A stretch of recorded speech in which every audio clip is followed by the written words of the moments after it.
Okay, so let's talk about how to master OET Part B. So today we are going to discuss how to master OET Part B really, as we already have discussed about Part A initially on the first video. So now we will be focusing on our Part B. Before proceeding, I would like to tell you that Part B and C constitute of 22 questions in total with timing of 45 minutes. So you need to invest your 45 minutes here for questioning from B part to C part, and total number of questions are 22. So in B part we have 6 questions where for every question we have one extract. So in B part we have, as I mentioned, 6 questions, and we all have, for one question we have one extract. So in this manner we have to go and answer the following question. Now let me tell you about the questions which you are going to come across here. Basically, we are going to answer all the question in the form of MCQs. You can divide the questions on the basis of types here. Majority of the time, you will find two types of questions. One, where they are asking you direct question, giving the point to you, while on the other, they are providing you the questions on the basis of the purpose and how to point and purpose. So let me show you some.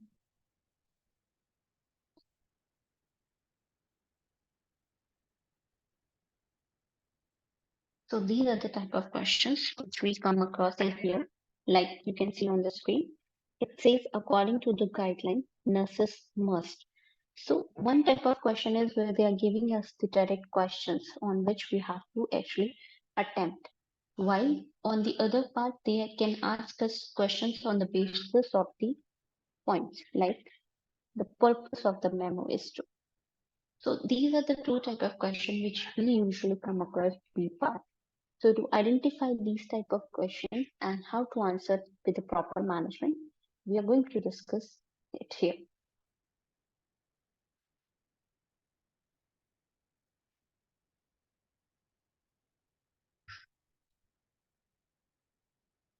But before starting the part, it's very important for you to identify what to type, how to attempt such question.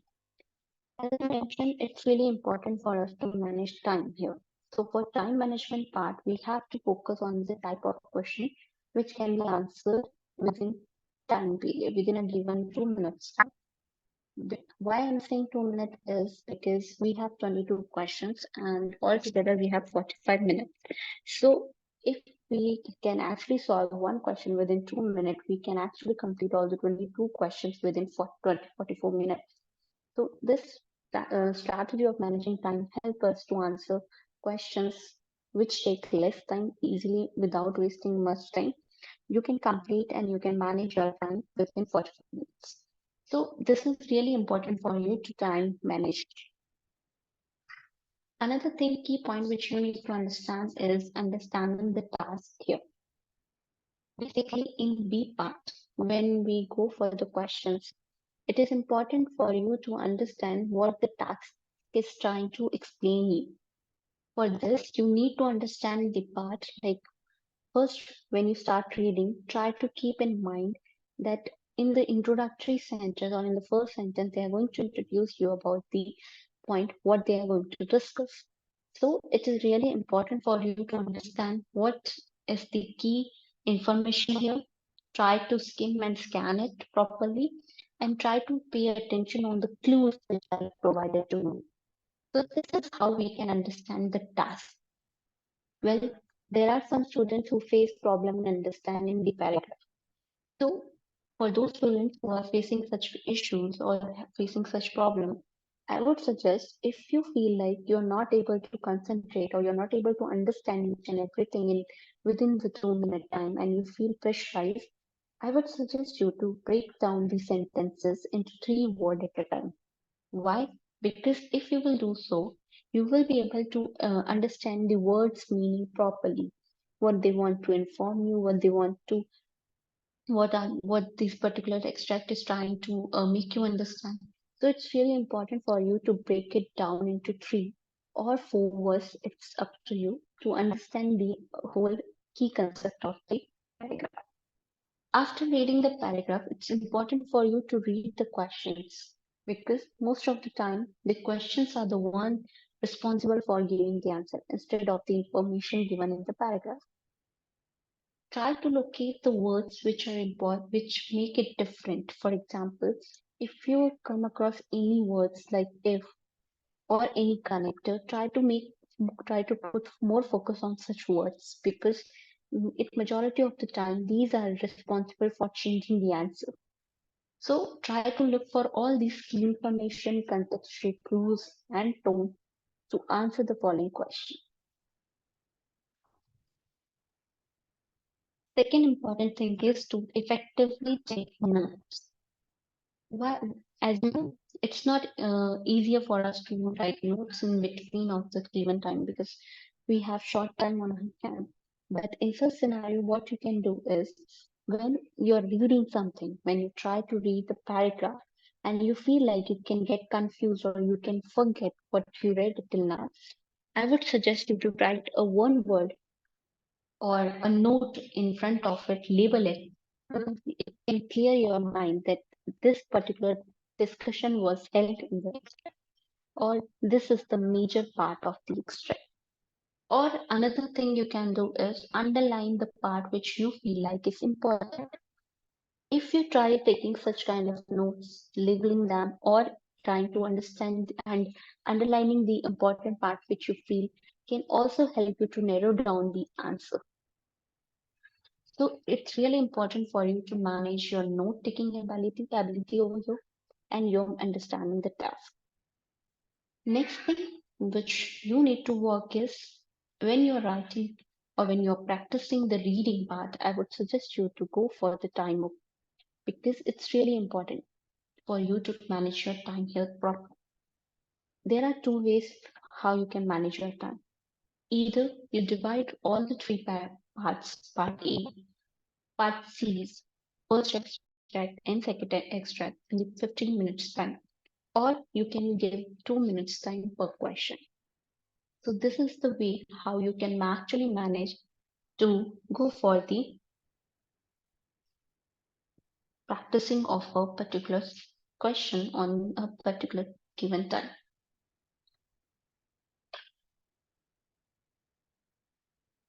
So now let's focus on some questions which will help us to identify the question which we need to focus on. So as you can see on the screen, here is a question that according to the guideline, nurses must.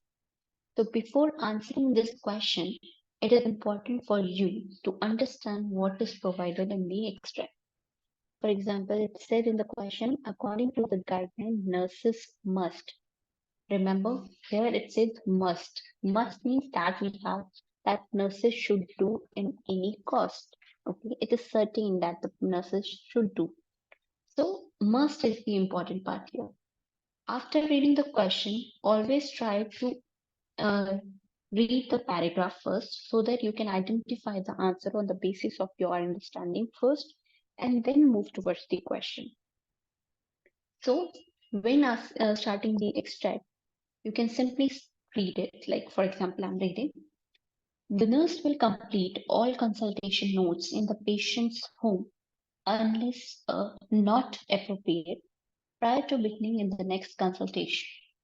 With a focus on nurse safety, the nurse will call the practice at the end of each visit before progressing to the next home visit and also communicate any unexpected circumstances that may delay arrival back at the off practice more than 1 hour.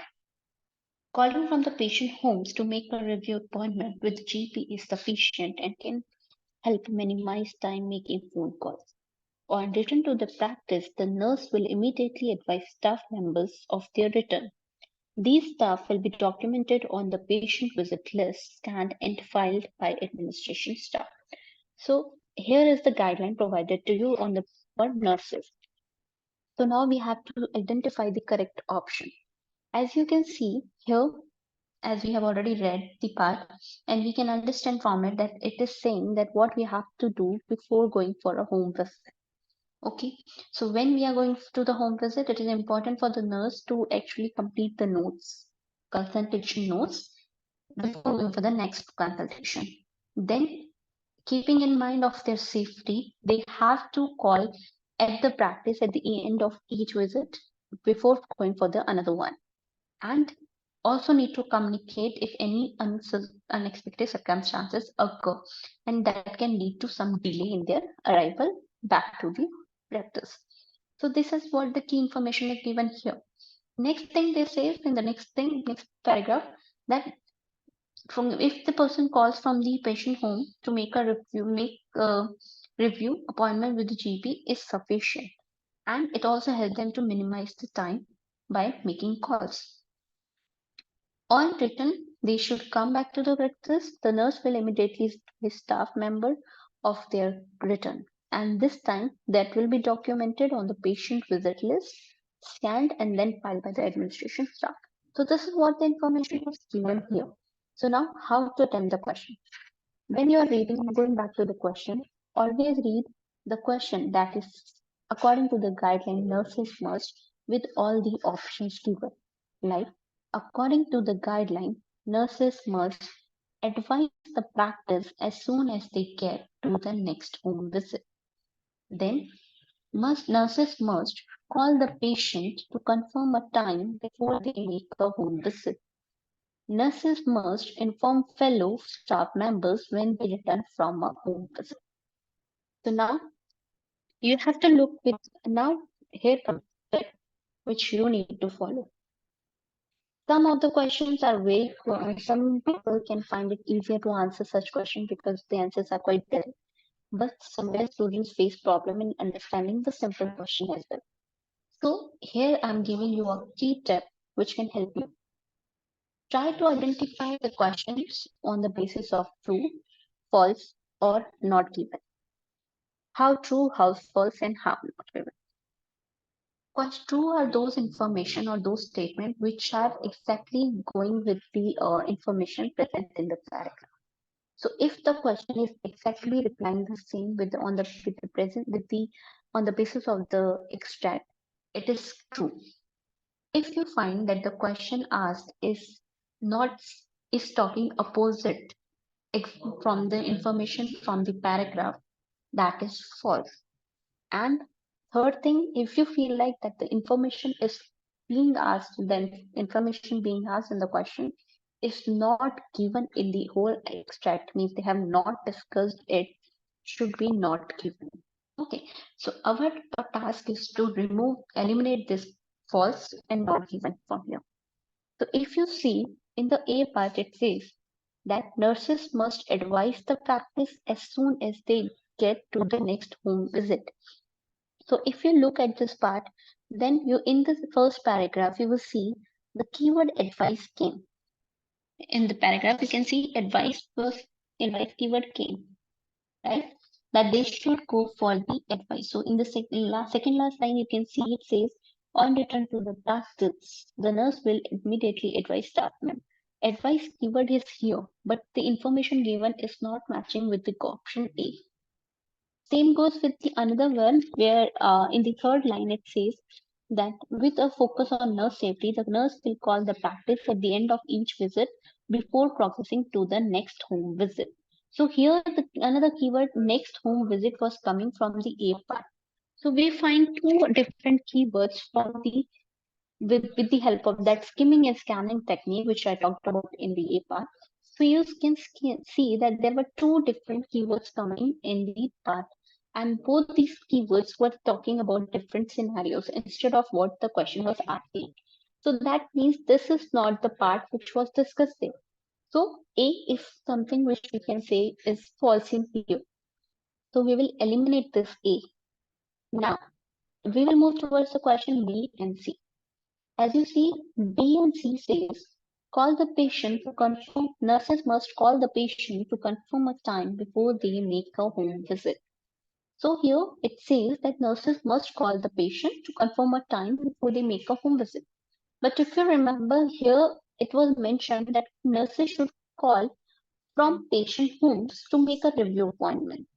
And in the other part, it was said that the nurses must call the practice at the end of each visit. So again, it was not mentioned anywhere that that the nurses must call the patient to confirm the timing before they make a home visit. So this information was not mentioned anywhere. So if the information is not mentioned, that means it is known as not given. So based on the information, based on the categories that of true, false, and not given, I eliminated A and B because A was false and B was not given or not mentioned. So A and B are eliminated. So now left is C part. It says nurses must inform fellow staff member when they return from a home visit. So this is the part which was said in the whole paragraph. Extra whole extract paragraph. So this is the way how we actually find the question on the basis of the you can say keywords, or you can say true, false, not given. So here are the two different techniques which you can use for answering B part question. First of all, I'm going to summarize it in a proper way so that you can understand it carefully. First thing which you need to do is before attempting B part is try to understand which question is taking going to take less time. And to understand which question is going to take less time, try to find those questions where they are answering on your situation at the time of the question. Such as this type of question. According to the guideline, nurses must. This can help you to identify the questions within short. I must that's explaining you all, but now when you will go for this particular B part, you won't face the same thing. So always divide your question on the basis of the type. Try to answer the questions on the which are in the form of like asked in such scenario, like in progressive horizontal evaluation, what should be done, or nurses must. So these are the questions which you can attempt on the basis of not given for and true false condition, and also with the help of skimming and scanning. Second type of questions are where they're asking you purpose or point or what does the extract mean, such kind of question. So these questions take time to understand because we need to get the gist of the particular paragraph. So to understand it, we need to read the whole paragraph, understand the concept of it, try to identify the key information. So sometimes these type of key questions take much time. So it is important for you to manage your time on the basis of the type of question.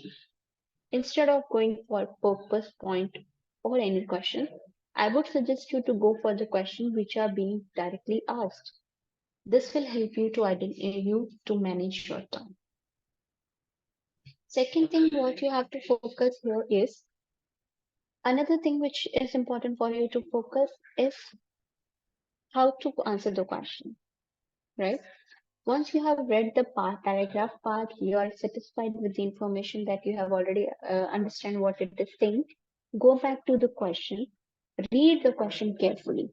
Focus on each word like inform, advise, or any words emphasize. These are the common words which we come across in B part questions. They use advise, inform. Sometimes answer starts with if or must, many. So these are the keywords which you need to focus on here. Why? Because if they are talking about advice, so they means that they are advising something, right? If they use inform, so both the words have different meaning. So these two words will also help you to segregate the information on the basis of understanding or basis of the meanings here. So it is important for you people to actually identify all the key points, all the keywords and everything from the paragraph as well as from the question. So this is how we go for the questions. Now there are two more questions. Another question is there on the screen. It says in progressive horizontal evaluation, what should be done? Okay, so in progressive horizontal evaluation, always read the question with the options. It will help you. But you can directly move to the paragraph first. Like it says, the principle of progressive horizontal evaluation is that of moving occupants from an area affected by fire through a fire resisting barrier to an adjoining area on the same level, designed to protect the occupants from the immediate dangers of fire and smoke. Always remember this thing when you're reading the part, it is really important for you to understand those things, understand the important information. Like they were talking about the principle of progressive evaluation, that it was about moving occupants from one area which is affected by fire to the another area, to a resisting barrier to an adjoining area of the same level. And it is designed to protect the occupants from the immediate danger of fire and stroke. Now, the occupants may remain there until the fire is dealt or await further assisted onward evacuation by staff to a similar adjoining area or to the nearest stairway. Should it become necessary to evacuate an entire story, this procedure should give sufficient time for non-ambulant and partially ambulant patients to be evacuated vertically to a place of safety. So this is what the information was talked about the progressive horizontal evacuation. Now we are trying to identify the options here. So here it says, in progressive horizontal evacuation, patients are evacuated through fireproof barriers one floor at a time. Under in progressive horizontal evacuation, patients who can't walk should not be moved until the fire is under. Another, in progressive horizontal evacuation, patients are moved to fireproof areas on the same level to safely wait. So these are the options given to you. Now, again, let's try the first technique, that is keyword. Here, you can directly use this keyword and skim the part. So, as you can see, in the first part, they were talking about patients are evacuated through fireproof barrier, one floor at a time. We came across fire resisting barrier over here. So, this is the keyword where we find it. Try to read the sentence from where it's starting. Means the sentence for this keyword is starting from the principle and it ends on the and smoke refugee part. So that means if you want to answer that this question should be considered or eliminated, you need to read it from the principle to the refugee. If you do so, you will be able to identify that this should be the answer or not. Let's see if it is an answer or not. Here it says, the principle of progressive horizontal evacuation is that of moving occupant from an area affected by fire through fire resistant barrier to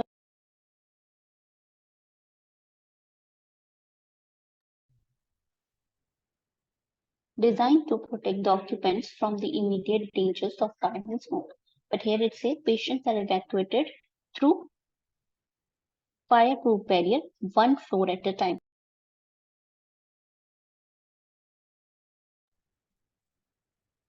See, this part was not discussed, that barrier one floor at a time.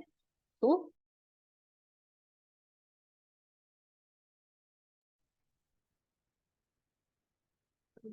second thing, patient who can't walk should not be moved until the fire is under.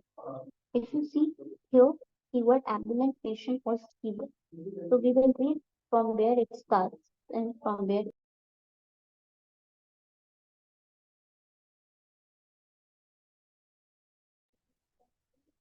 the place and save your time for reading and answer on the basis of it. So whichever answer is the closest to you, you can find the whichever answer you feel like for example, A is eliminated. For the B part, the answer is coming from the last third line, from should to love. You are going to read from here to here, and you have to answer. And from the basis of that, you can identify if it is your answer or not. And if it is, you can go with it. If not, you can eliminate it directly. And if you do so, you will find that A and B are directly and C is your correct answer. So this is how we can work on trying the questions. So today we have discussed two types of question answering, one on the basis of true false not given, and another on the basis of key. I hope this technique helps you in the future and you might be able to do it. And you can answer the question on the basis of the technique in future. Thank you so much for giving us time.